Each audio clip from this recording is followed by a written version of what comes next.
Hello everyone, it's Shane Kanto, your Wasteland reviewer, and I'm here to review Montreal Girls from writer-director Patricia Chica, and this focuses on the story of Rami, played by Hakeem Brahimi, who winds up getting caught up in the web of love and desire with a few young women in the city of Montreal, played by Jasmina Parent, who is Desiree, Sina Assad, who plays Yaz, and you throw in his cousin who's basically making all these connections, and you have this story set up where it's like Rami, a young Middle Eastern man who's going to med school, his mother has passed away, and there's a lot of like heavy emotional trauma there for him and his mother as they had such a close relationship.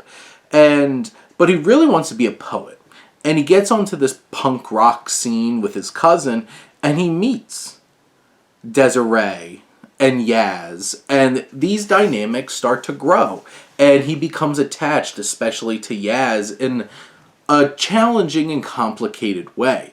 She's distant. She's more somebody who seems to be playing the field and being aloof and just exploring her sexuality, where Rami really is catching feelings, and you have Desiree who has feelings, and he's in this complicated web of trying to balance all these different feelings, and there might even be more layers to it that I won't spoil.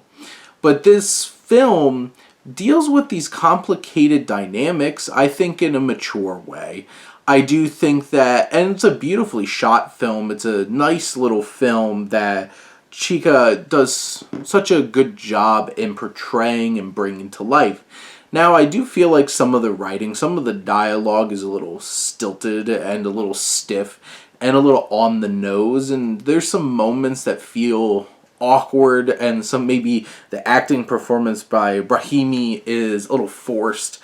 And you can see that with Parent's character as well. There's some times where it's just like, I just couldn't buy the dialogue they were trying to sell to me.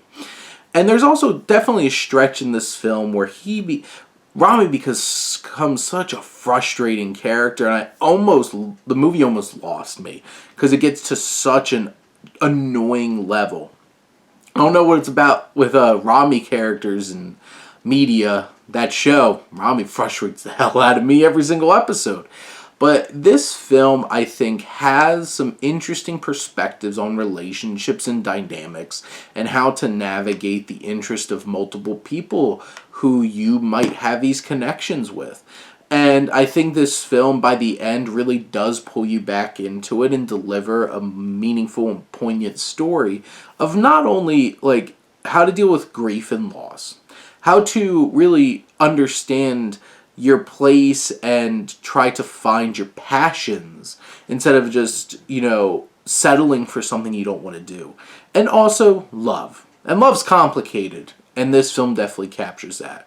So it definitely has plenty of strong elements that come together to make this a good film.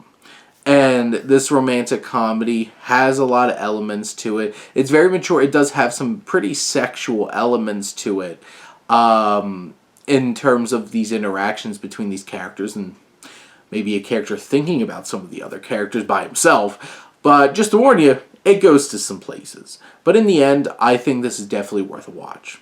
But those are my thoughts on Montreal Girls. Let me know what you think, and let's talk some movies. But thank you as always for tuning in and supporting your Wasteland reviewer.